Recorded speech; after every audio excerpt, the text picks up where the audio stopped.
오늘의 사건 반장입니다. 한 배달대행 업체 사무실에서 사장과 실장에게 폭행을 당했다는 제보가 들어왔습니다.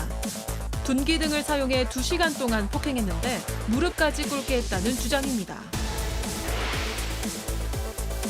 하이브로부터 업무상 배임 등의 혐의로 고발당한 어도어 민희진 대표가 기자회견을 통해 입장을 밝혔습니다. 하이브가 뉴진스 계약 해지 등 대화로까지 확보했다고 밝힌 가운데 민 대표의 해명에 관심이 쏠렸습니다. 뾰로롱! 안녕하십니까. 오늘도 드릴 말씀이 많아서요. 쓸데없는 얘기 않고 바로바로 시작하도록 하겠습니다. 좋습니다. 자, 진실 추적자 사건 반장 시작합니다. 제보 먹튀 사건이었죠. 지난 18일 서울 홍대 인근 주꾸미 식당에서 진분홍 이 옷을 입고 와서는 계속 두리번 하다가 비빔밥 먹고 그냥 가셨던 이분 말이죠. 어제 식당에 다시 찾아왔답니다. 어머, 나 계산한 줄 알았어요 했대요. 사장님이 아니 그럼 왜 이렇게 그냥 두리번거렸어요 하니까 아니 그게 가게 인테리어가 예뻐서 구경하느라. 예. 자, 아무튼 밥값에 선물까지 사왔다고 하니까요. 그냥 깜빡했던 걸로 믿거나 말거나. 자, 오늘 출연자 소개해 올리죠. 이자연 기자, 양지열 변호사, 오윤성 순천향대 교수, 박지은 변호사, 그리고 박준혜 수어 선생님 나오셨습니다. 안녕하세요. 안녕하세요. 대구에서 항상 재밌게 보고 있습니다 하신 주부 은봉님, 대구의 한 백화점에서 일합니다. 여기 직원들 제가 여럿 인도했어요 하신 김지연님, 우리 신랑 정성진 씨도 사반으로 입문시켰습니다. 자기야 사랑한대 하신 대구의 이하나님, 오늘따라 대구 분들이 총출동하셨어요. 자, 망원 이동주민센터에서 양지열 변호사님 봤어요. 나 완전 좋아 죽어 하신 김한희님. 자, 우리 삼남매 키우느라 고생만 하신 아빠 이강동 씨의 생일 축하하고 완전 사랑해 하신 이은희님, 사랑하는 소빈아 오늘 생일 축하해. 내가 잘못했어. 다 용서해줘 하신 박성원님, 진영의 김영란님, 조아연님, 김성은님, 손우성님, 원윤정님, 황서희님 모두 사랑합니다. 자, 재미는 물론 의리로 함께하는 아세사바 뉴스데이 750. 오늘 박 변호사님 목 상태가 안 좋아요. 그래서 소리가 작아요. 자, 대한민국과 전 세계 동포 가족 여러분 시선을 모아서 출발합니다.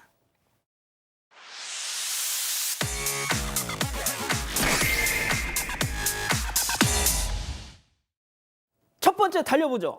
이거 진짜 기다렸습니다. 이번에도 초대박 조짐이에요. 영화 범죄도시 4 개봉 이틀 만에 관객 100만을 거뜬히 넘겼다는데 첫날에만 82만, 그리고 오늘 오전 100만. 야, 이거 1000만 넘겠어요 이번에도. 네, 이 기세면 가능할 것 같다는 분석이 지배적입니다. 올해 상반기 최대 기대작이었는데요. 역시나 이틀 만에 100만 관객 돌파했습니다. 올해 개봉작 중에 가장 빠른 속도고요. 이 사전 예매량만 60만 명이었습니다. 개봉 당일에 82만 거뜬히 넘어서면서 올해 최고 오프닝 스코어를 기록했는데 한국 영화상으로는 4위에 등극했다고 합니다.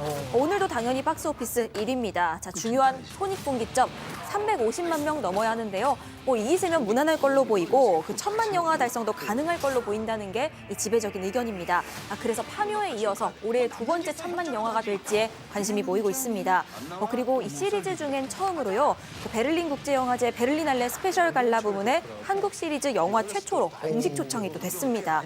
그 배우 마동석 씨가 역시나 이번에도 주연 배우 겸 제작자로 참여를 했고요. 현재 8편까지 기획이 돼 있다고 합니다. 특히 범죄도시 4편에서 지금 나온 장희수 아주 그냥 엄청난 주목을 끌고 있다고 하더라고요. 좋습니다. 다음 이어가죠. 세 번째 우물투척입니다. 남의 가게 앞에 악취가 진동하는 음식물 쓰레기를 뿌려놓고 도망갔다는 사방 가족의 제보입니다. 만나보시죠. 자, 어둑한 새벽, 한 남성의 손에 정체 모를 검은 봉지가 들려 있습니다. 자, 건널목을 지나서 한 골목으로 들어서는데, 자, 이 봉지를 구석에 저렇게 숨기죠. 무슨 꿍꿍인지 눈치도 보고 안절부절 못하더니 막 돌더니 갑자기 시야에서 확 사라집니다.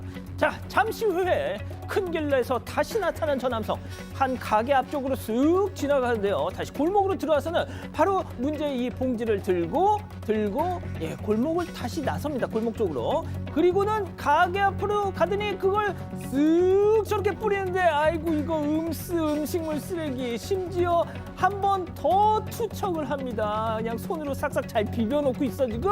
자, 이 남성 남은 봉지를 들고 유유히 저렇게 또 떠나고 있습니다. 말 그대로 음스 테러, 온 동네가 악취가 진동을 했다고 합니다. 자, 지금 보신 영상은 지난 8일 날 찍힌 거고요. 서울 성수동에 있는 한 부동산 앞이라고 합니다. 지금 새벽에 저 남성 마스크에 모자까지 쓰고 나타나서 음식물 쓰레기를 투척을 한 것인데요. 이게 처음이 아니랍니다. 사실은 4년 전에도 저기 페트병에 뭔가 정체를 알 수 없는 이상한 찌꺼기를 가져와서 갖다 놨던 적이 있었고요. 올해 초에도 음식물 쓰레기를 투척하는 사건이 있었대요. 두 번 다 이 가게 사장님께서 직접 치우시고 이게 CCTV가 그때는 없었답니다. 그래서 범인을 못 잡았는데 사비를 들여서 CCTV를 설치해서 저렇게 찍긴 찍었는데 문제는 보셨다시피 다 가리고 있었잖아요. 3주 전 일인데 아직까지 범인을 찾고 있지는 못하다고 합니다. 교수님, 저 저자의 심리는 도대체 어떻게 해석을 해야 됩니까? 우리가 이제 공격에는 직접적 공격과 간접적 공격이 있는데 저거는 대표적인 자기의 그 정체를 숨기고 상대를 골탕 먹이는 그 간접적 공격에 해당이 되겠습니다. 지금 이제 제보자인 이분의 그 말에 의하면 자신은 뭐 원한을 사거나 그럴 만한 사람이 없다라고 얘기를 하면서도 이 세 차례에 걸쳐서 음식 쓰레기를 투척한 이 사람은 분명히 세 명이 따로따로가 아니라 동일인일 것이다. 이렇게 이제 본인은 이제 추정을 하고 있는데 그 이유가 뭐냐면 지금 이분이 살고 계시는 이 성수동이라고 하는 이쪽 동네가 상당히 그 재개발과 연관돼서 상당히 여러 가지 어떤 진행도 되고 있고 뭐 갈등도 있고 하는 그런 상황인데 아마 이분이 이제 조합원으로서 그 재개발이 잘 추진될 수 있도록 그렇게 의견을 내고 있는 그런 대표적인 그런 역할을 하시는 분인데 추정컨대 아마 상대적으로 재개발에 반대를 하는 사람의 소행이 아닐까라고 이렇게 추측을 하고 있는 상황인데요. 이미 이제 경찰이 저 CCTV를 가지고 지금 수사까지 하고 있는 그런 상황이기 때문에 더 이상 이런 행위를 하게 된다면 아무래도 본인이 뭔가 사법 처리를 당할 수 있다라고 하는 사실 혹시 이걸 보고 계신다면 이제 그만하셔야 될 것 같습니다. 그러니까요. 좋습니다. 다음 이어가죠. 택시에서 음란한 소리가 자, 아이와 함께 택시에 탔다가 불쾌한 일을 겪으셨다면서 제보해 주셨습니다. 영상 만나보시죠. 자, 택시 아닙니다. 방송 심의 규정상 소리를 들려드릴 수는 없습니다만 보시는 대로 앞좌석에서 야한 동영상에서만 나는 소리, 민망한 소리가 들리고 있습니다. 자, 기사 얼굴 가렸지만요. 저 택시 기사 이 상황을 즐기는 듯 백미러로 제보자를 힐끔 쳐다보기까지. 자, 제보자 얘기 직접 들어보시죠. 약간 눕혀놓고 조작을 했던 것 같아요. 뒤에서 안 보이게. 그래서 저도 이제 이거를 알아차리지 못하고 여자 목소리가 처음에는 들리길래 그 택시 배차 소리인가 이랬는데 갑자기 이게 대화 소리가 나면서 뭔가 이상한 소리다. 그 소리다. 이렇게 감지를 하고 그때부터 촬영을 시작한 거죠. 백미러로 계속 보고 있었을 때 눈이 한번 마주쳤단 말이에요. 근데도 이거를 1분 이상 계속 방치를 했다는 거는 이거 분명히 보기가 맞다.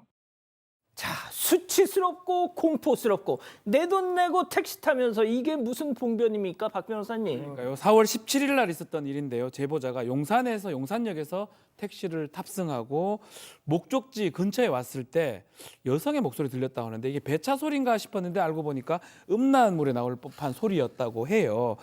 혹시나 실수인가 생각이 들었는데 이 백미러를 통해서 계속 눈치를 보던 택시 기사하고 눈이 마주쳤다고 하고 1분 정도 지속이 된 걸 봤을 때는 이런. 고의성이 있다고 봤습니다. 5개월밖에 안 된 아이가 있었기 때문에 해코지 당할 것 같아서 별말 없이 하차를 했고 유모차를 뒤에 트렁크에서 내줬다고 합니다. 자, 나중에 경찰에 이 영상을 토대로 신고를 했는데 경찰에서는 정확하게 휴대전화 만지거나 보는 장면이 없어서 증거는 불충분하다라고 얘기를 했고요. 다만 이게 추가 피해 같은 거 혹시나 발생할 수 있기 때문에 제보를 했다고 합니다. 아, 그렇군요. 알겠습니다. 자, 다음 이어가죠. 다시는 눈에 띄지 마라. 이 도발적인 이 제목, 두 눈을 의심하게 만드는 황당한 모습들 사방 가족께서 제보해 주신 사진 만나보시죠. 자, 앉아가라고 만든 좌석에 웬 남성이 저렇게 벌러덩 두 다리를 곧게 쭉 펴고 가방을 베개 삼아서 콜콜 골아 떨어져 있습니다. 이 와중에 말이죠, 인당수 심청이 마냥 신발과 또 휴대전화는 저렇게 바닥에 가지런히 놨어 또. 자, 보통 막차 때나 볼 수 있는 풍경이기는 합니다만 그런데 이게 막차냐? 아니요, 오전 7시 출근 열차. 그러게요. 이 제보자분이 사진을 찍은 건 지난해 11월이었다고 합니다. 오전 7시경에 출근하려고 지하철 경춘선을 타는데 저 남성이 딱 있었던 겁니다. 출근 시간대니까 계속 사람들이 더 탔을 거 아니에요. 그러거나 말거나 그냥 꿋꿋이 자고 있었고 보는 사람들은 한숨만 지었는데 누가 신고를 했는지 안내방송이 한번 나왔대요. 안내방송 듣고도 뭐야 하더니 다시 자더랍니다. 근데 맞은편에 있던 한 남성이 그쪽으로 가서 깨우더래요. 그래서 드디어 누군가 지금 용기를 내서 항의를 하는구나 싶었는데 일행이었답니다. 그래서 깨워서 저 네 자리 둘이서 차지하고 앉아서 계속 휴대전화 보다가 중간에 내렸대요. 아이고. 자, 이번에도 사방가족께서 제보해 주신 사진 만나보시죠. 자, 한적한 도로 위 앞서가는 차 위로 두 사람이 빼꼼. 하여튼 녀석들, 저 어린 녀석들 위험하게 시린 줄 알았는데 한 손에 새하얀 저 막대기가 들려 있습니다. 그렇습니다. 성인 여성들 연초를 손에 쥐고 흡연을 하고 있습니다. 박 변호사님. 예, 4월 17일 대구에서 한 도로에서 목격된 모습인데 선루프에 두 사람이 나온 게 보였고 어린이인 줄 알았대요. 근데 담배를 피우고 있는 모습을 봤고 20대 초반의 두 명의 여성이었는데 상체를 밖으로 내놓고 문제는 떨어질 수 있는 가능성이 있는 거거든요. 뭐 담배도 뭐 좀 그렇지만 피는 거는 그렇다 손 치더라도 상당히 위험해 보였고 그래서 지금 이게 나왔는데 당연히 안전띠 착용해야 되고요. 더 문제는 뭐냐면 사람이 떨어지지 않도록 운전자가 주의를 해야 될 요건이 있습니다. 그것을 지키지 않은 거는 뭐 가태료 사안이 되지 않을까 보입니다. 좋습니다. 자, 마지막 사연으로 가볼게요. 내 밥그릇에 손대는 그녀입니다. 자, 사방가족께서 집단 지성의 판단을 받아보고 싶으시다면서 제보해 주셨어요. 네, 한 입만 외치는 동료 때문에 너무 괴롭다는 사연입니다. 이 사연자는 회사에서 동료 3명이랑 거의 항상 점심을 같이 먹고 있습니다. 그런데 그중에 6살 많은 동료 한 명이요. 매일같이 한 입만을 외친다는 겁니다.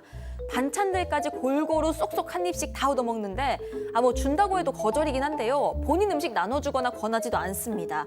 그러면서 주변에는 나 식탐 없는 편이잖아 이렇게 말하고 다녀서 황당하다고 합니다.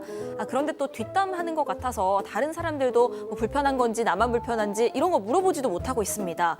그런데 최근엔 사연자가 편의점에 도시락 사러 가는데 그 동료가 난 소시지 하더라는 거죠. 그래서 2,000원짜리를 이제 부탁받았으니까 사다 줬는데 얼마냐고 묻더니 그렇구나 하고는 그냥 꿀꺽했습니다.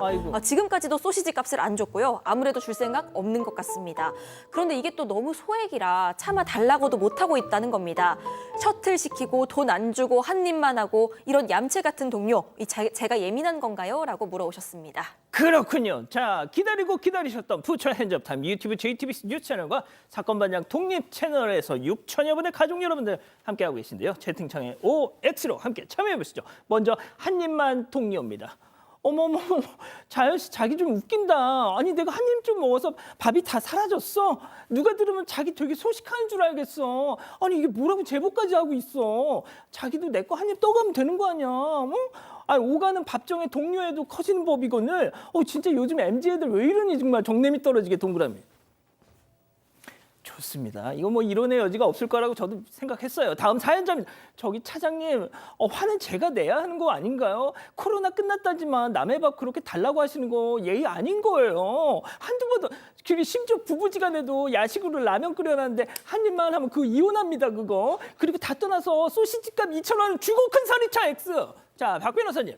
이건 뭐 사실은 위생적인 문제도 있을 뿐더러 사실 좀 얌체 같다는 생각도 듭니다. 그래서 계속 습관적으로 한 입만 달라고 하는 거 상당히 저도 개인적으로 되게 싫습니다. 저런 사람이 있다면.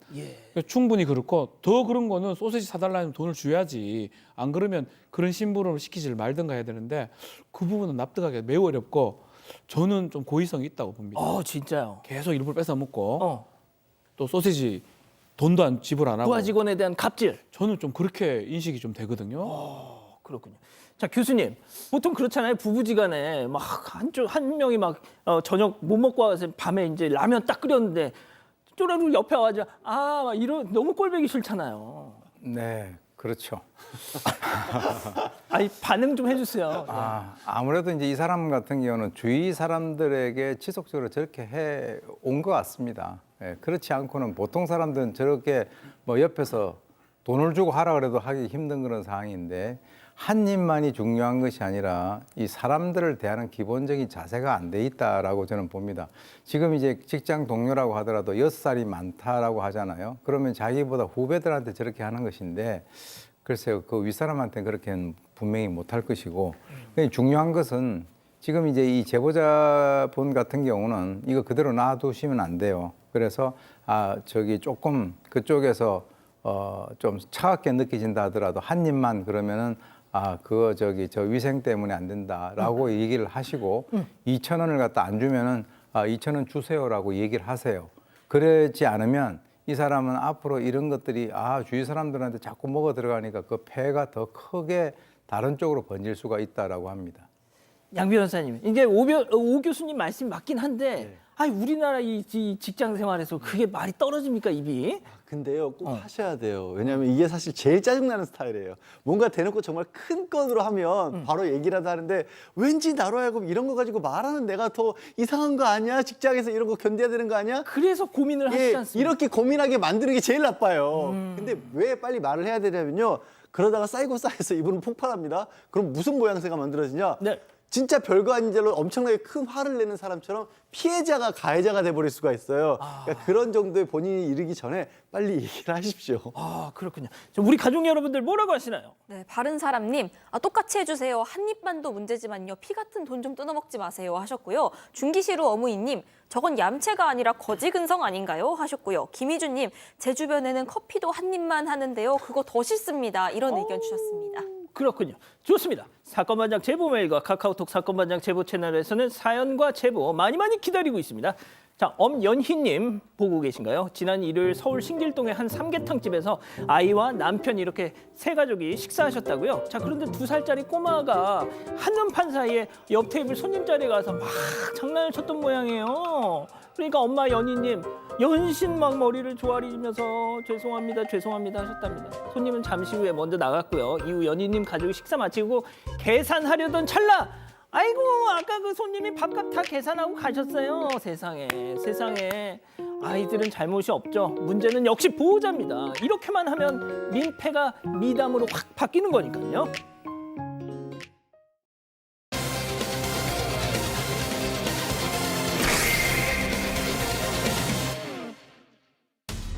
한 배달 대행 업체 사무실에서 사장과 실장에게 폭행을 당했다는 제보가 들어왔습니다. 둔기 등을 사용해 2시간 동안 폭행했는데 무릎까지 꿇게 했다는 주장입니다. 당시 상황을 들여다봅니다. 자, 30대 배달 기사분이 제보를 주셨습니다. 네, 지난달 31일에 벌어진 사건이었는데 일단 배달기사 측의 주장에 따르면요. 당시에 이 배달기사가 사무실에 혼자 있었다고 합니다. 그런데 지난 4월 1일자로 그러니까 이 사건 기준으로 바로 다음 날 배달 대행업체의 그 지점장이 바뀌는 상황이었습니다. 그런데 새 지점장이 전화가 왔길래 이거 받아서 이런저런 일 관련된 얘기를 했다는 겁니다. 그렇게 통화를 했는데 한 30분 정도가 흘렀을까 자정 가까운 시간이었습니다. 갑자기 기존 그러니까 기존 지점장과 실장이 잔뜩 화가 난 표정으로 사무실 문을 벌컥 열고 들어온 겁니다. 이 전 지점장과는요 2년쯤 전에 알게 된 사이였습니다. 지난해 12월에 같이 일해보지 않을래? 이런 제안을 받고 4개월가량 같이 일한 상황이었습니다. 자, 거의 새벽 자정쯤에 두 남성이 탁 사무실로 들이닥쳐가지고 말이죠. 이 말을 했다는 겁니다. 공포심을 느꼈다고요? 체크포인트 짚어보죠. 야, 문 잠가. 자, 저 말을 시작으로 무차별 폭행이 시작됐습니다. 제보자 얘기 직접 들어보시죠. 앞집 문 잠그더니 뒷문도 있는데 뒷문도 잠그고 너 여기서 오늘 나갈 생각하지 말라고 너 죽여버릴 거라고 들어와서 이제 실장이 제 얼굴을 주먹으로 때려요. 때리고 헬멧 들고 때리고 이제 실장이 다 때리고 나니까 헬멧을 딴 데다 치우려고 하는데 지점장이 야 나 손으로 때리니까 아프니까 나 그걸로 때리게 내비도 그렇게 얘기를 해가지고 지가 이제 헬멧 들고 때리고 그러고 나서 이제 막 들고 와서 때리면서 박 변호사님, 영화 보면요. 그 액션 영화 보면 헬멧이 흉기가 됩니다. 그렇죠. 흉기죠. 배달기사 주장이긴 합니다. 지점장이 너 누구랑 통화했냐 하니까 통화한 적 없다라고 얘기하니까 홈캠으로 새 지점장하고 통화하는 것 들었다면서 왜 거짓말하면서 지금 이렇게 때려. 폭행을 했거든요. 처음에는 실장이 주먹을 때리고 두 번째 지점장이 헬멧으로 저렇게 때립니다. 내가 지금 손이 아프기 때문에 저렇게 헬멧으로 때리다가 나중에는 이 지점장이 사무실 안에 있는 둔기를 가지고 와서 또 폭행을 합니다. 저건 둔기로 때리는 모습이거든요. 그리고 때리면 피나게 할 거라면서 계속 때리기도 했고요. 또 지점장이 갑자기 무릎을 꿇어라. 또 무릎을 꿇게 한 다음에 나중에 배달기사 배 부분을 또 발로 차기도 했다라고 합니다. 저 모습이죠. 차기도 했고. 그러면서 오토바이 일주일 리스비, 밀린 리스비 20만 원 입금 안 하면 지금 죽이겠다라고 얘기해서 20만 원 입금을 바로 했다고 하고요. 그 뒤에도 계속 폭행이 이어졌고 이렇게 맞다가 죽을 수 있다는 생각이 들어가지고 배달기사가 나중에 이 헬멧 분해 잔해 다 치우고 닦은 뒤 나가라는 얘기 듣고 떠났다고 합니다. 자, 영상을 보면 말이죠, 교수님. 한 사람은 때리고 한 사람은 지금 다리를 저 지금 테이블 위에 올려놓고 막 구경하고 있고 말이죠. 뭐 영화 같은 장면이라고 저는 보이는데요. 문제 해결하는 방법이 참 일반 보통 분들이 봤을 때는 참 낯설다고 느끼실 것 같은데 지금 이 제보자의 주장에 의하면 왜 그러면 폭행을 당했는가 이유가 궁금하지 않습니까? 예. 새로 오기로 한 지점장과 친하게 얘기를 했다라고 하는 거죠. 그 이후로 이제 폭행을 시작을 했는데 사실 이제 새 지점장이 3월 초부터 이제 뭐 온다 이런 거 가지고 얼굴을 보고 얘기를 해서 연락도 하고 했는데 사건이 발생하기 3일 전에 지점장하고 만나서 얘기를 했는데 이번에 이제 폭행을 하면서 뭘 물어봤냐면 야, 너 지금 새로 오는 지점장하고 무슨 얘기했어? 이렇게 이제 물어봤고요. 또 새 지점장으로부터 월급을 얼마를 받기로 했냐, 뭐 이런 여러 가지 그 얘기를 하면서 때렸다라고 합니다. 그래서 이제 사실 이 제보자 같은 경우는 지점장이 배달 기사를 갖다가 가둬놓고 때린다라고 하는 그런 소문들이 이 배달 기사 사이에서 많이 들려와서 본인이 그냥 떠도는 소문이겠지, 설마 그렇게 하겠느냐라고 생각을 했는데 본인이 직접 저렇게 당했다는 거죠. 저희가 저 영상 속의 가해자, 그러니까 지점장과 실장 두 사람의 입장도 들어봤어요. 뭐라고 하던가요? 일단 두 사람이 폭행한 사실에 대해서는 인정을 했습니다. 영상이 그리고 있는데. 예, 우리가 그리고 사과도 했다라고 얘기를 하는데 폭행을 한 이유가 있다라는 겁니다. 이 두 사람의 주장은 뭐냐면 이 보험 사기 때문이라는 거예요. 이 오토바이를 리스에서 쓰고 있고 보험으로 만약에 문제가 생겨서 사건 접수를 하려면 지점장이 접수를 해야 되는데 그게 아니라 이 피해자가 보험 사기를 치고 다녔다는 겁니다. 그래서 그 사실을 확인하려고 너 보험 사기 친 거냐라고 물어봤는데 계속 답을 안 하고 거짓말을 하고 그래서 그걸 가지고 했냐 안 했냐 따지다가 결국 폭행을 했다라는 거고요.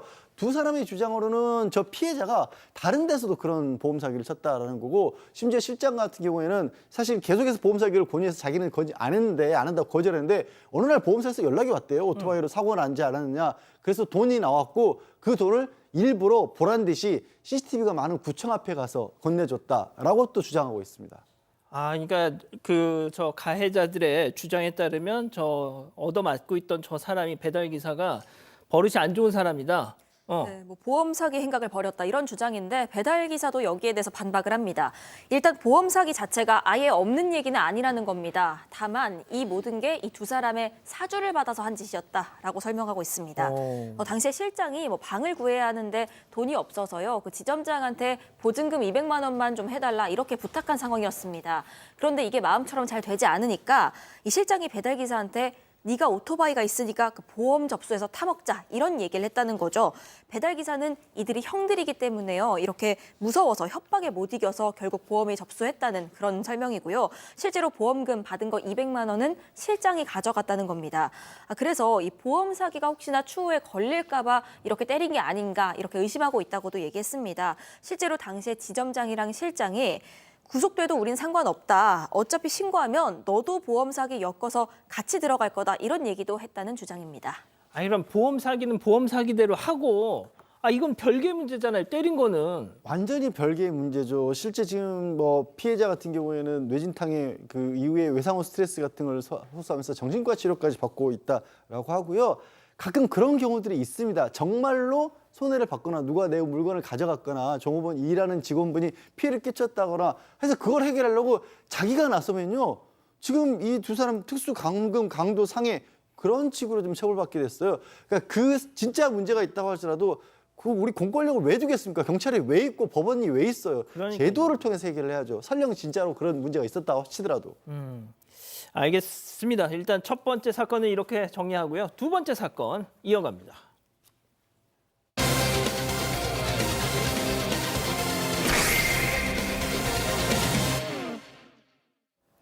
최대 K-팝 기획사 하이브와 뉴진스 소속사 미니진 어두어 대표가 경영권 탈취 의혹을 두고 맞붙었습니다. 오늘 오후 미니진 대표가 긴급 기자회견을 열었는데요. 저를 인간으로 생각을 잘 안 하시는 것 같다. 다 내가 죽기를 바라나? 내가 갑자기 죽으면 다 같이 기뻐하는 상황이 된 건가? 자신에 대한 모든 건 오해고 현재 마녀 사냥을 당하고 있다며 눈물까지 흘렸습니다. 제2의 피프티 사태까지 거론되는 상황. 대체 진실은 무엇일까요? 자, 지금 뭐 오늘 하루 종일 가장 좀 세간의 이목을 끌었던 게 내용이 아닌가 싶은데, 자, 이 기자회견 내용은 잠시 후에 전해드리고요. 일단 지금까지의 상황부터 정리를 해보고 가죠. 일단 하이브가 그 어도어에 대한 뉴진스 소속사죠. 어도어에 대한 중간 감사 결과를 발표를 했습니다. 여러 가지 자료들이 나왔다고 하는데 그 하이브의 반기를 드는 구상이 담긴 이 두 가지 프로젝트 어떤 자료 제목이 나왔다는 겁니다. 하이브의 죄악 이런 제목이 하나가 있었고요. 프로젝트 1945가 있습니다. 특히 이 1945, 1945년 우리나라 해방연도죠. 그래서 이게 결국 미니진 대표의 독립을 의미하는 게 아니냐라는 게 하이브의 해석입니다. 그리고 미니진 대표랑 어도어 부대표 간의 그 SNS 대화 기록도 공개를 했는데요. 이걸 보면 이제 어도어 부대표가요.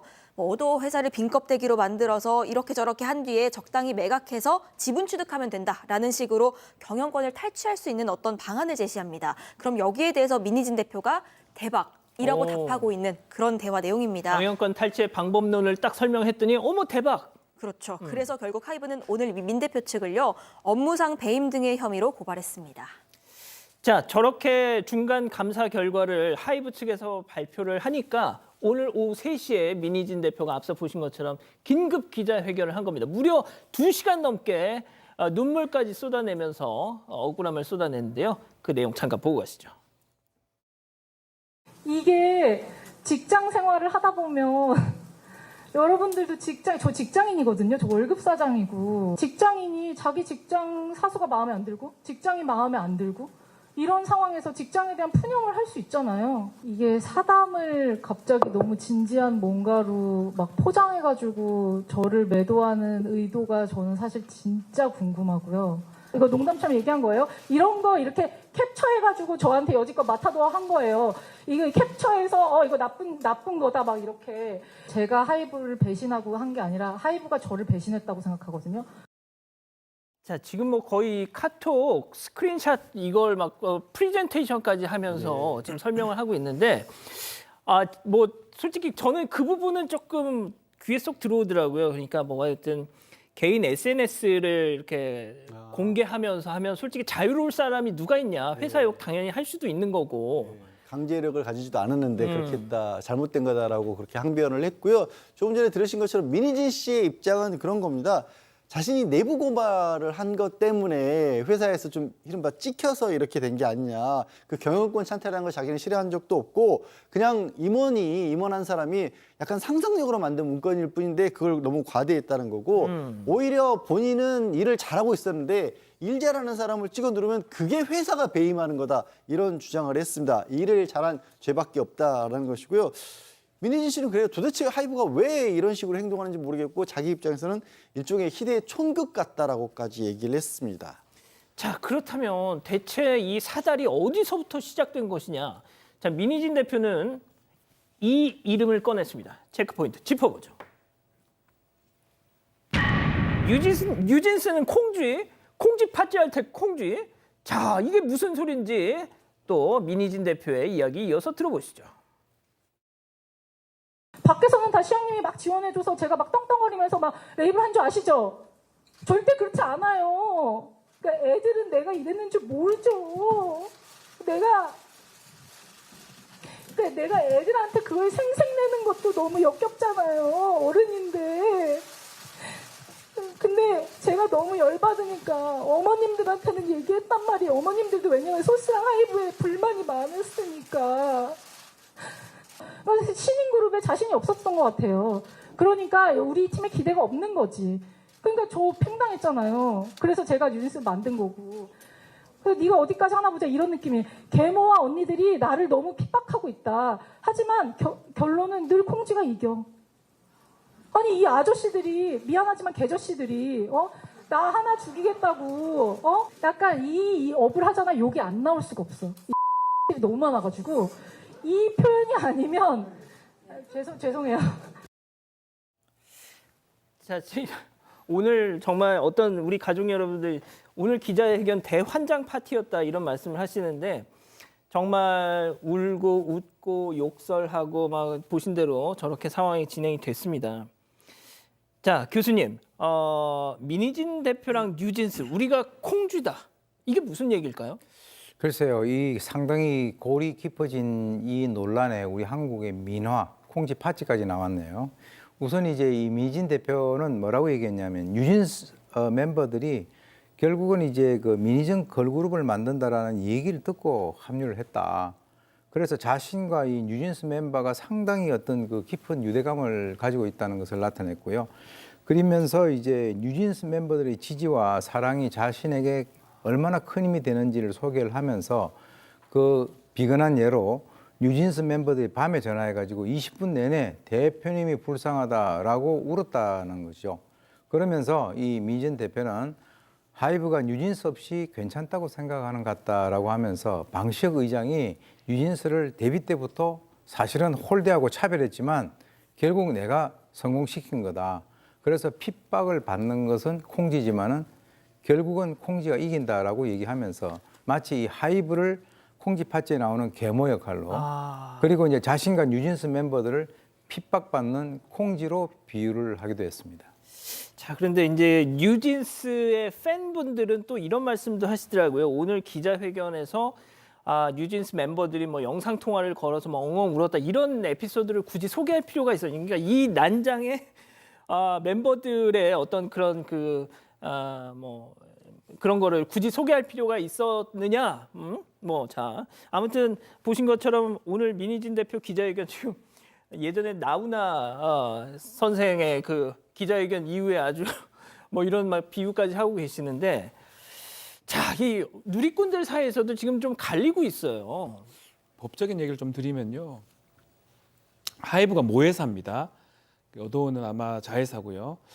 경영권을 무슨 이렇게 할 방법은 사실 거의 없습니다. 밖에 뭐 경영권 탈취할 수 있는 방법 얘기를 하고 있는데 그걸 뭐 헐값에 매각할 리가 있겠습니까? 하긴 안 하겠습니까? 그런 측면으로는 민희진 대표 말이 어느 정도 저는 맞다고 생각이 들고요. 또 한편으로는 민희진 대표가 사실 본인도 얘기를 했죠. 월급 사장이라고 얘기를 했잖아요.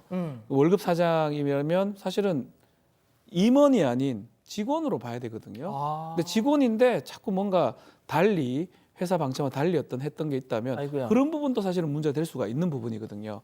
그래서 그런 게 접점을 좀 찾아가는 기자회견이 아니었나 생각이 들고 뭐 사실 뭐 나머지 뭐 좀 욕설이나 이런 부분은 저는 뭐 크게 의미는 없다고 보는데 뭐 직장에서 할 수 있는 그런 얘기일 수는 있지만 법적 구조를 말씀드리면 좀 그런 부분들 좀 봐야 되지 않을까 생각이 듭니다.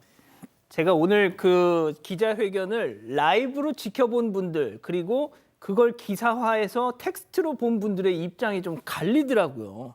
라이브로 본 분들은 민희진이라는 사람 그래도 좀 인간적이다 뭐 이런 반응을 보이는 반면 그냥 기사로 텍스트로 본 분들은 또 전혀 다른 약간 참 그것도 좀 흥미로운 대목이었는데 자, 그런데 민희진 대표가 오늘 이렇게 격앙됐던 이유 중에 하나가 직전에 또 다른 충격적인 의혹 바로 무속인의 어떤 조언을 받아서 이 모든 프로젝트를 다 진행했다. 네, 그러니까 하이브가 기자회견 직전에 주장한 내용인데 그 민 대표가 인사 채용 같은 중요한 어떤 회사의 경영 사항을 무속인 코치를 받아서 이행한 걸로 드러났다 이렇게 발표를 합니다.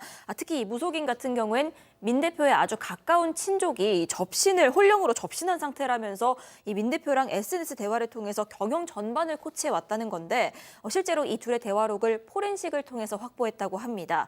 그래서 하이브 측의 주장을 살펴보면요. 2021년도에 이 무속인이 민 대표한테 3년 안에 회사를 가져와라 이런 조언을 하기도 하고요. 실제로 이후에도 회사 경영 같은 것들을 검토를 받았다는 겁니다.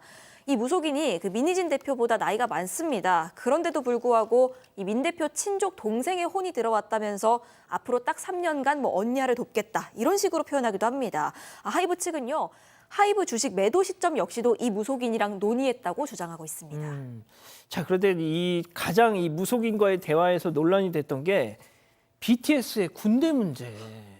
그러니까 이 얘기가 참 너무 당황스러운 내용입니다. 이 대화가 어떤 내용이 있었냐면 민희진 대표가 그 무속인이라는 사람에게 BTS가 군대를 가느냐 안 가느냐를 묻습니다. 근데 간다라고 무속인이 얘기를 해요. 그랬더니 민희진 대표가 가는 편이 더 좋을 것 같다. 내 입장에서도 뉴진스 활동하는데 좋다라는 그런 얘기겠죠. 그러면서 보내라라고 해요. 그랬더니 또 이 무속인이 보내려고, 그러니까 보내라고 하니까 이 사람들이 어떻게 BTS 군대를 보낼 수 있겠습니까? 그렇게 들리잖아요. 금메달 딴 것도 아니니까. 그러니까 걔들 없는 게 나한테 이득이다. 이런 대화가 오고 갔고. 그러니까 보내. 그러니까 보내려고 이거죠. 예, 그러니까 좀 황당하긴 하죠. 어떻게 자기들이 보낼 수 있는 건 혹시 아닌데. 뭘 주문을 웬다는 그래서 건가요? 하이브 측에서는 이게 주술행위를 암시한 거다라고 주장을 하고 있고 민희 씨는 그게 아니다. 그냥 엄마 마음에 나는 뉴진스 데리고 있으니까 뉴진스 관련해서 물어보다가 저런 얘기가 나온 것뿐이고 아니 왜 이런 것 내용까지 이건 개인 사찰이니까 이건 따로 고소를 할 거고 이런 것까지 끄집어내서 나를 공격하는 건 비열하다라고 또 맞섰습니다. 자, 이 박 변호사님, 그러니까 예. 앞서도 제가 그 뉴진스 팬분들의 우려를 말씀드렸지만 지금 제일 중요한 건 그 어린 친구들이잖아요. 그렇죠. 이 지금 여기에 지금 엮여 있습니다. 다음 달 24일 계획대로라면 새 앨범 내고 활동을 하는데 이게 좀 걸림돌이 될 수가 있을 것 같다. 그래서 하이브하고 오도어 분쟁이 이제 문제가 될 것 같은데 저는 사실은 좀 쉽게 해결될 것 같아요. 왜냐하면 진짜요? 하이브가 제일 모회사거든요, 사실은. 그러니까 오도에서 지금 이런 얘기 계속 하는 게 생각보다 뉴진스가 아주 인기를 끌고 이런 부분들이 작동했던 것 같습니다. 아마 이 대표는 엄청 인간적으로 잘했던 부분들이 있는 것 같은데 그런 것들은 그런 거라고 하더라도 결국은 하이브가 좀 더 권한을 갖고 있는 게 아닌가 제가 개인적으로 그렇게 보이고요. 그리고 뉴진스는 지금 하이브의 아주 최고의 그룹이기 때문에 쉽게 어떻게 하지는 않을 것 같다는 생각이 들어서 저는 쉽게는 아니더라도 곧 정리가 될 것이다 이렇게 봅니다. 그렇군요. 참 오늘 참 길게 얘기했는데요. 잘 좀 원만하게 마무리가 됐으면 좋겠네요. 자, 일단 이 정도로 정리하고요. 사건 연구소 이어갑니다.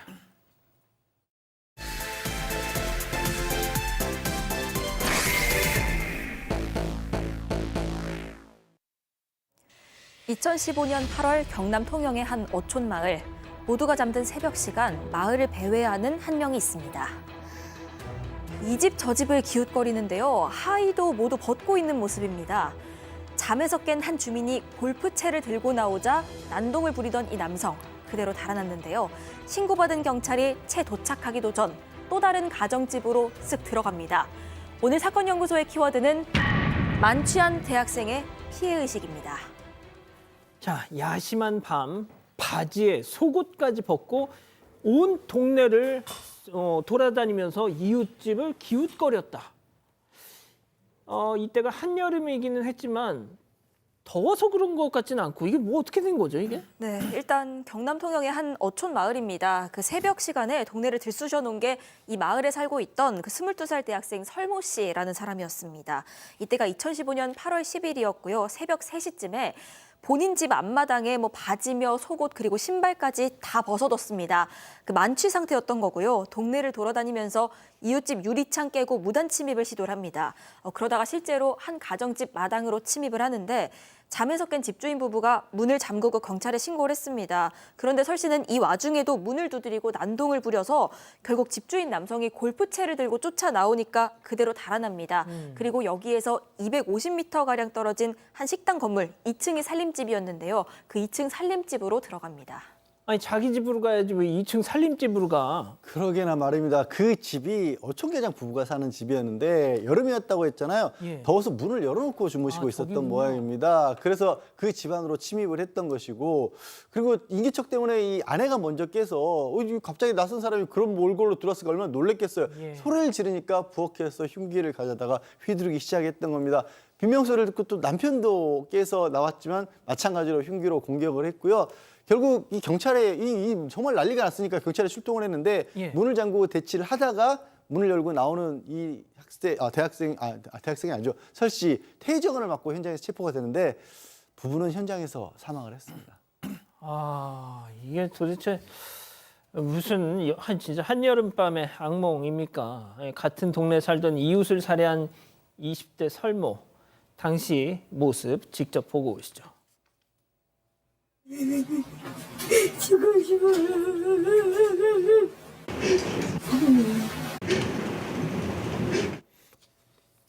뭡니까 교수님 저 막 후후 하면서 지금- 덜덜덜 떨고 말이죠. 글쎄요. 지금 이제 자기가 그 행한 그 결과에 비해서 나오는 반응치고는 좀 의외인데요. 지금 이제 그 검거를 하고 난 뒤에 이 사람이 술을 마셨다라고 하니까 어느 정도 마셨는가 그 혈중 알코올 농도를 측정을 해보니까 예. 0.1% 정도 이상이라고 하니까 뭐 운전으로 따지면 면허 취소 수준에 해당이 되죠. 그렇지만 뭐 사실 뭐 면허 취소 수준에 해당이 된다라고 해서 사람을 저렇게 살해하고 저 하는 다리 떠는 것 좀 보세요. 네, 다리도 떨고 그러니까 이제 뭐 검거 당시에 그 당시 그 사람들의 얘기를 보면 저건 제가 보니까 다리를 떠는 것이 뭐 무서워서 떤다라기보다는 좀 이렇게 다리 떠는 버릇이 있는 것 같기도 하고요. 검거 당시에 제정신이 아니었다라는 것인데 검거 직후에 눈이 풀려가지고 할아버지 살려주세요라는 이런 이야기를 하면서 횡설수설을 했다라고 합니다. 그런데 사실 저 사람이 범행을 했다라고는 소식이 전해지자 저 동네에 있는 사람들은 믿을 수 없다라는 반응을 보였는데요. 그 이유는 이 설 씨가 평소에 인사를 잘하고 그리고 부모하고 동네 어른들에게 대단히 예의가 바른 착한 청년이었다. 그건 밖으로 보여지는 것이죠. 그리고 이제 청각 장애가 있는 부모님도 잘 모셨다라고 하는데 그야말로 빙의 수준이다가 그게 빠져나가는 상황에서 자기가 뭔가 이 무관 부부를 살해했다라고 하는 그 악행의 결과를 인식을 하니까 저런 식으로 정신을 못 차리고 있는 것이 아닌가라는 생각이 듭니다. 자, 동네 이웃들의 증언처럼 그렇게 착한 청년이 대체 왜 저런 짓을 했다는 거죠? 그렇죠. 살인죄니까 동기가 매우 중요한데요. 설 씨가 경찰에서는 꿈인 줄 알았다. 내가 왜 그런지 모르겠다. 이렇게 진술을 했다고 합니다. 그렇지만 이 사건이 있는 2달 전에 전역을 해서 잠시 휴학하면서 아르바이트를 좀 했던 것 같은데 전날 자정 넘도록 아르바이트 하는 업주 그 사장하고 술을 좀 많이 마셨던 것 같습니다. 그러니까 술을 마시는 상황에서 옆에 있던 여성하고 대화를 좀 나눴던 것 같은데 당시 본인이 선글라스를 끼고 있었는데 예. 아마 여성이 어떤 얘기를 했던 걸로 보여요. 선글라스 끼고 있으니까 좀 뭐 얘기를 했는데 학창 시절에 따돌림 당했을 때 친구들한테 들었던 말이 연상이 돼서 기분이 나빠져서 술자리를 피했다고 합니다. 근데 당신이 뭐 정확하게 어떤 얘기를 했는지는 뭐 여러 설이 분분하지만 아마도 못생겼다 식의 농담을 했던 걸로 추정이 되고 있는 상황입니다. 아, 그러니까 이제 저렇게 선글라스를 끼고 있는 상태에서 동석했던 여성으로부터 외모에 대한 어떤 지적을 받게 됐다. 아니 그런다고 사람을 죽일 수는 없잖아요. 그런데 이 설 씨가 좀 원래부터 어떤 청각 장애가 있는 부모에 대한 부끄러움 그리고 피해 의식 같은 것 때문에 어릴 때부터 굉장히 좀 힘들어했던 것으로 조사 결과 드러났습니다. 실제로 학창 시절에는 따돌림 당한 경험도 있어서요. 관계 형성도 굉장히 어려워했고 또 정서적인 박탈감, 좌절감, 만성 우울에 시달렸습니다. 그래서인지 아이의 기분이 확 나빠진 상태로 이제 술자리를 파하게 되니까 그 이후에 온갖 친구며 지인들에게 문자를 하고 전화를 해서 피해의식, 괴로움 이런 것들을 막 토로를 했다는 겁니다. 그러다가 지구대를 찾아갔습니다. 그래서 거기 있는 경찰들한테 우리 부모님이 불쌍하다 뭐 이런 말을 하면서 울부짖고 온갖 주정을 부렸던 겁니다. 그래서 경찰들이 잘 달래서 이제 택시를 태웠는데 이 택시 기사한테도 사람들이 다 나를 싫어한다. 부모랑 친구 중에 누가 더 중요하냐 이런 소리를 하면서 또 주정을 부렸다고 합니다. 그러니까 뭐 알겠는데 뭐 어려서부터 그런 아픔이 있었는 건 알겠는데 그걸 왜 애먼 사람들한테 풀었냐는 거죠. 그러니까 지금 뭐 추론해 볼 수밖에 없는 게 그렇게 피해 의식이 많았던 이 설 씨인데 또 반대로 그렇게 환경이 어려운데도 불구하고 자기를 자식들 잘 키워준 부모님에 대한 마음은 되게 애틋했던 모양입니다. 그래서 전역을 하고 학생이지만 나도 이제 성인이니까 이제 집안도 잘 돌보고 열심히 살아야겠다라는 심경으로 왔는데 예. 와서 보니까 이 어촌 계장이 자기 부모님들한테 좀 불이익을 주고 있다는 걸 알게 됐다는 거예요. 근데 어렸을 때부터 보니까 이 어촌 계장이 자기 아버지한테 막 하대도 하고 무시하고 이런 걸 보고 있어서 가뜩이나 이 감정이 좋지 않았던 그런 상황이었거든요. 근데 여기에 이제 피해의식이 더해지고 이런 일이 막 겹쳐진 상태에서 술이 들어가니까 폭발해버린 게 아닌가 그렇게 보이는 거죠. 이게 참 박 변호사님, 그래서 그 술 뭐 어떤 판결이 나왔어요? 설마 또 술 취한 상태였고 또 뭐 우발적이었고 이런 거 아니었겠죠? 살인죄, 주거침입죄 등등으로 재판에 넘겨졌는데요. 이게 피해자들이 말로 표현할 수 없는 극심한 공포를 느꼈을 것이다. 그렇게 죽어갔을 것이다. 그렇지만 지금 진행자 얘기한 것처럼 당시에 급성 알코올 중독 증세로 사물 변별할 능력, 또 의사를 결정할 능력이 없는 아이고. 심신미약 상태다.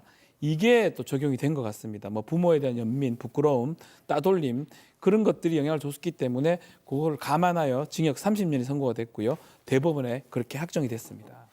아니 그 오 교수님, 두 사람을 살해했는데 이게 8년 전 요즘 같으면 이런 걸로 심신미약 안 나오지 않겠습니까, 양 변호사님? 그렇죠? 심신미약 자체가 받아들여지는 경우가 많지 않습니다. 그리고 이 사건에서도 그냥 술을 마셨다는 것만으로 법원이 판단하지는 않았을 걸로 보여요. 다만 이제 심신미약인지 아닌지 전문가들이 그래도 반드시 참고를 하기 때문에 지금 술을 많이 마신 이유 하나만으로 가지는 않았을 것 같아요. 어쨌든 그때 당시에서 법원은 심신미약이라고 봤던 거죠. 교수님이 좀 정리를 해주시죠. 네, 이 피해 의식이라든가 낮은 자존감, 열등감 같은 경우는 다른 사람들의 인식을 하지 못하는데 자기 내부에서는 엉뚱한 방향으로 갈 수 있는 상당히 그 위험한 그런 요소입니다. 지금 이제 이 사람이 그 당시에 22살이고 9년 전 사건이니까 앞으로 21년 뒤에 출소를 하게 되면은 이제 50대 초반이 되어 있을 텐데 지금 이제 교도 교화가 사실 맞춤형으로 이루어지는 것은 아니거든요. 그렇기 때문에 본인이 현재 가지고 있었던 그 피해 의식이라든가 낮은 자존감, 열등감 이런 것 등등은 본인 스스로가 자기 행동에 대해서 반성을 하고 현실을 인식을 한다라고 하는 그런 가정이 성립되지 않는 한 쉽게 나중에 또 사회에 나와서 적응할 수가 상당히 어려운 그런 면이 있기 때문에 정말 좀 내부에서 아직 21년 정도 남았으니까 좀 그런 면에서 맞춤형으로 이 사람에 대한 어떤 교도 교화가 이루어지는 것을 좀 기대합니다. 자, 50대 초반에 나와서 또 어떤 짓을 벌일지 조금 우려스럽기도 합니다. 자, 사건 연구소 이렇게 정의하고요. 글로벌 픽 이어갑니다.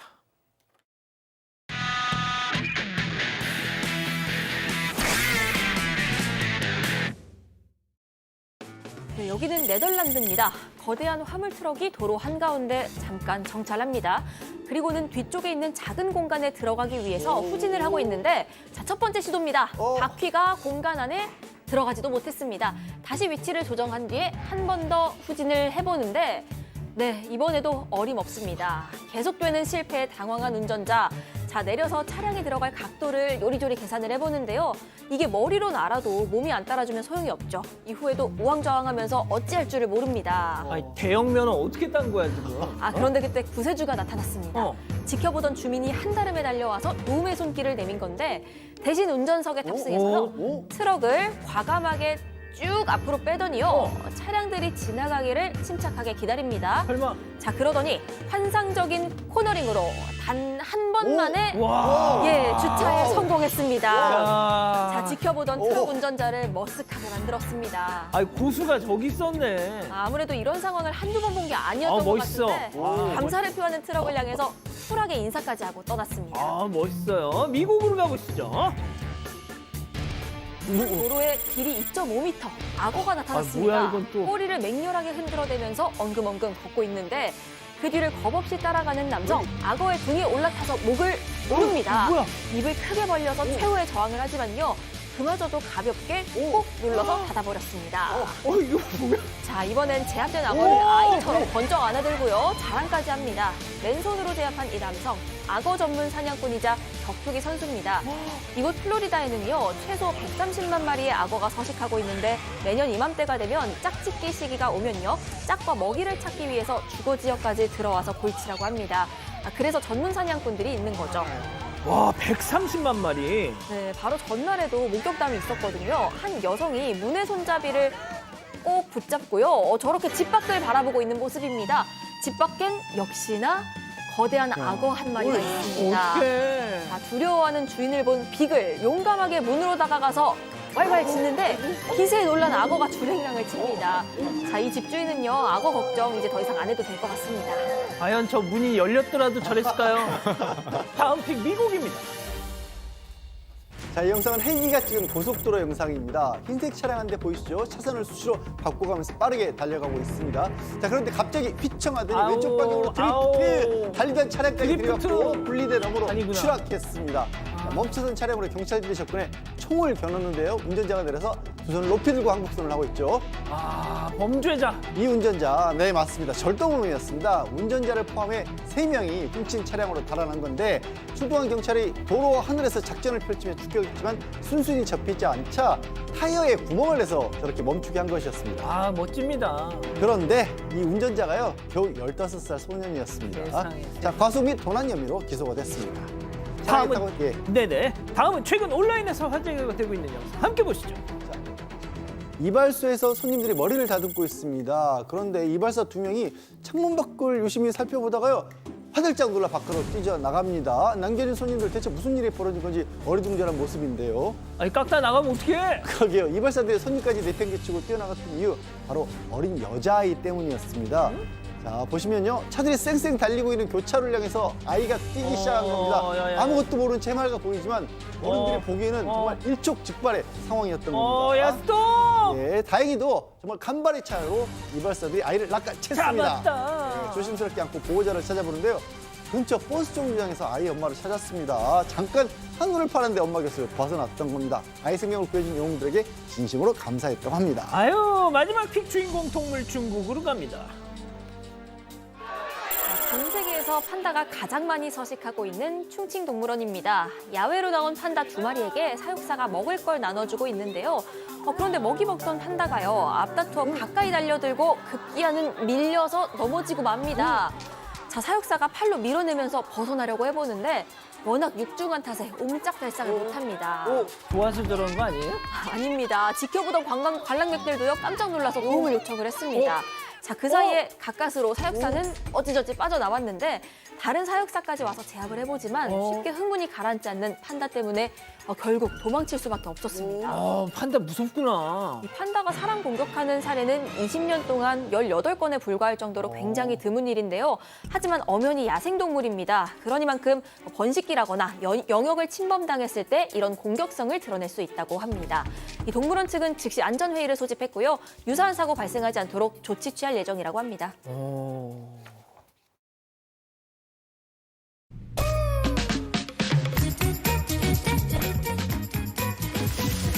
무엇을 원하든 무엇이든 가능하게 트랙스 크로스오버. 아는 동생이 치질인데 좀 참으면 낫겠죠? 얼른 치센 시작해야지. 먹는 약이라 진짜 편해. 오, 먹는 약? 근데 이거 네 얘기지. 약해진 혈관을 튼튼하게 먹는 약 치센. 치질 참지 말고 치센. 사랑하는 사건 반장 가족 여러분, 행복한 밤 보내시고요. 저희는 내일도 4반 750 저녁 7시 50분에 다시 옵니다. 안녕히 계십시오.